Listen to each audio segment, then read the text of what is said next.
우선 답변을 말씀드리면 대통령실에서 뭐 공식적인 제안, 뭐 압력, 뭐 그런 거 전혀 없었고, 오히려 있었다면 저는 전혀 뭐 받아들일 생각이 전혀 없고, 다만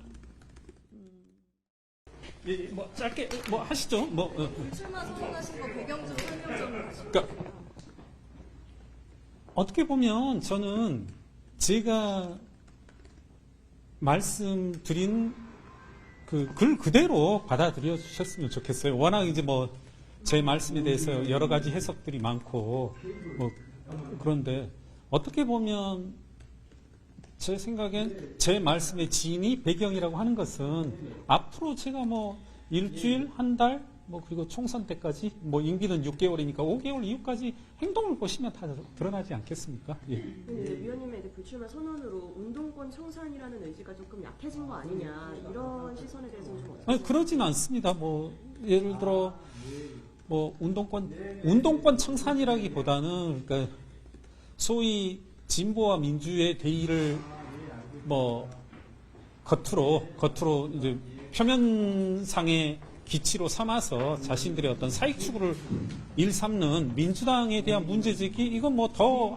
활발히 할 거고요. 오늘 이제 회의석상에서도 한동훈 위원장께서 말씀하셨지만 시간이 남으니까 더 뭐 활발하게 할 겁니다. 네. 위원님, 그 신지호 전 의원이나 이런 분들은 좀 한동훈 위원장에 더 부담을 주는 격이 아닌가, 뭐 마포울의 분위기가 달아올랐는데 좀 찬물 끼얹는 거 아니냐 이런 말씀도 하시거든요.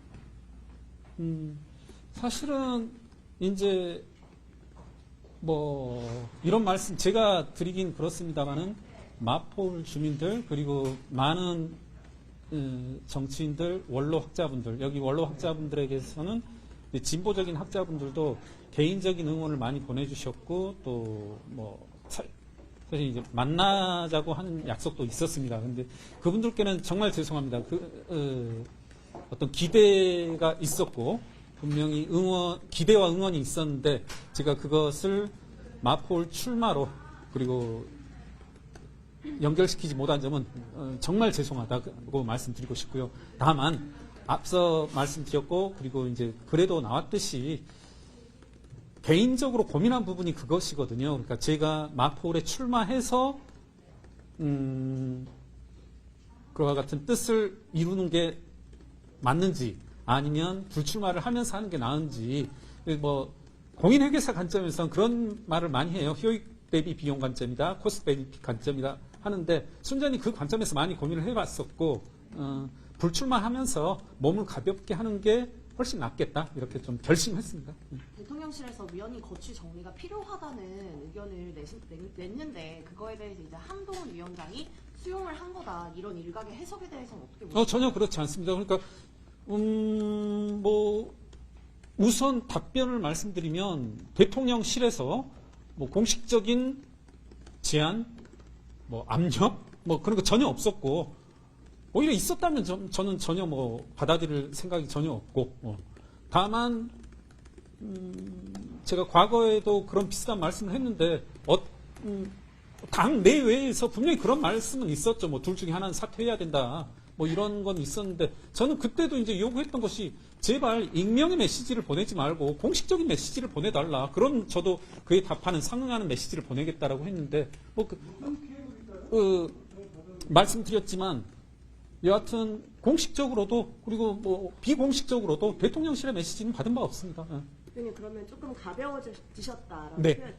표현을 해주셨는데 뭐 기울백에 관한 메시지가 어떤 식으로든 대통령실의 입장 표명이 필요하다. 이 입장은 여전하신 거예요? 그렇죠. 그리고 이제 적어도 어제 녹화를 하였고 7일날 모레가 될 텐데 그때 방송이 되겠다고 하니까 지켜봐야 되지 않겠습니까? 저는 이제 항상 뭐 저의 어떤 독단적인 사유라기보다는 민심에 근거해서 적어도 총선을 앞두고 있는 만큼 민심에 기반해서 문제제기가 필요하다라면 문제제기를 하고 그리고 긍정적이다. 이 정도면 뭐 국민들이 납득할 수 있는 적어도 제 생각엔 지금 어떻게 국민들의 시선, 생각을 납득시킬 수 있겠습니까? 뭐 적어도 긍정적으로 평가할 부분이 있다라면 또 긍정적으로 평가하겠습니다. 우선은 7일 날에 어떤 방송을 지켜봐야 되지 않나 이렇게 생각합니다.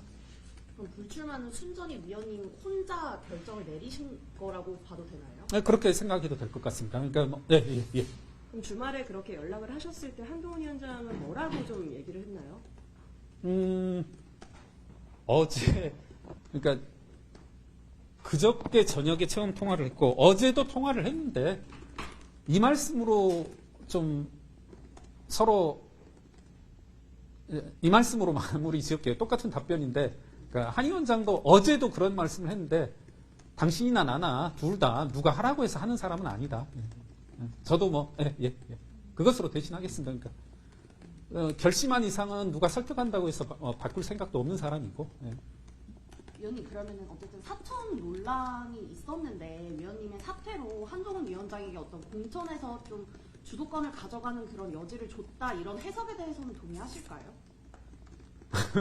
그러니까 좀 명확히 대답할 필요가 있을 것 같은데 그 의견에 대해서 동의하냐 안 하냐 하면 동의한다. 그 의견에 대해서. 그러니까 뭐 제가 처음에 의도했느냐 안 했느냐와는 관계없이 그와 같은 의견에 대해서 동의하냐 안 하냐면 동의한다. 갑자기 이렇게 주말 사이에 결정을 하신 계기가 좀 있을까요? 그러니까 주말 사이에 결정한 게 아니고 주말에 결정한 거고 사실은 많이 고민을 했습니다. 이전에 그 사천 논란 불거졌을 때부터 고민을 하셨던 거예요? 그렇죠. 그러니까 감히 말씀드리자면 시민사회에 있어 왔고 또 어떤 절차의 중요성, 절차의 민주주의성을 중시하는 입장에서 그러니까 그날 현장에서 반응들을 보고 되게 당황스러웠습니다. 그리고 그래서 좀 진심으로 김성동 위원장께 죄송하다는 말씀을 여러 차례 드렸고 메시지도 드렸었고 그 진위는 조금 의심하지 않았으면 좋겠습니다. 네. 당에서 혹시 역할을 맡겨주신다고 했을 때 혹시 어떻게 반응하시겠습니까? 제 메시지가 22대 총선에서는 불출마한다고 했으니까요. 그런 제 약속은 바뀌지 않을 겁니다. 네. 그 여사 관련 논란이 수도권 인심에 영향을 미친다 이런 이야기는 있는데요. 7일날 회견을 보고 좀 아직 좀 논란을 해소하기에는 좀 부족하다. 혹시 그런 여론이 있다면 추가로 좀 더 입장 밝히시겠습니까? 그래야 되지 않겠습니까? 그러니까 누차 제가 말씀드렸듯이 저는 뭐 이런 표현 다시 한번 말씀드리고 싶어요. 그러니까 뭐 애둘러 말씀드릴 필요 없이 이른바 보수 언론이라고 하는 조선중앙동아조차도 제 메시지보다 한 2배, 3배의 톤으로 연초 작년 연말부터 있어 왔지 않습니까?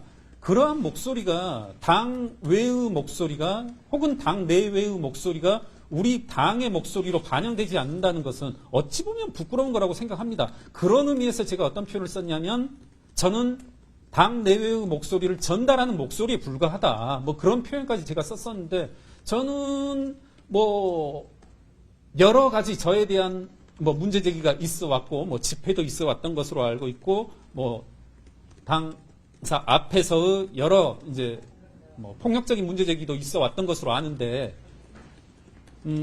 저는 그와 같은 당 내외의 여러 다른 목소리들, 심지어는 저는 이제 당 밖의 주도적인 목소리들을 당연히 저는 전달할 필요가 있다. 아무도 당 밖의 목소리들을 전달하지 못한다라면 그건 오히려 민주적인 정당으로서 문제가 있지 않겠습니까? 위원님 그러면 마지막으로 저희 아까 민의에 기반한 비판을 해주신다고 했는데 사실 대통령 관련 소통이 부족하다는 비판 많이 있잖아요. 네. 그러면 7일 그 대담 방식으로 진행하는 거에 대해서는 좀 어떻게 생각하세요? 어제 방송이 있었고 3일이 지나서 7일날 이제 녹화 방송의 형태로 있어 온 것에 대해서 저는 뭐 시중의 여론들을 다 살펴봤는데 그것으로 가름하겠습니다. 그러니까 그런 이제 시중의 여론과 제 생각은 다르지 않다. 예. 맞춰도 되겠습니까? 예, 감사합니다. 예.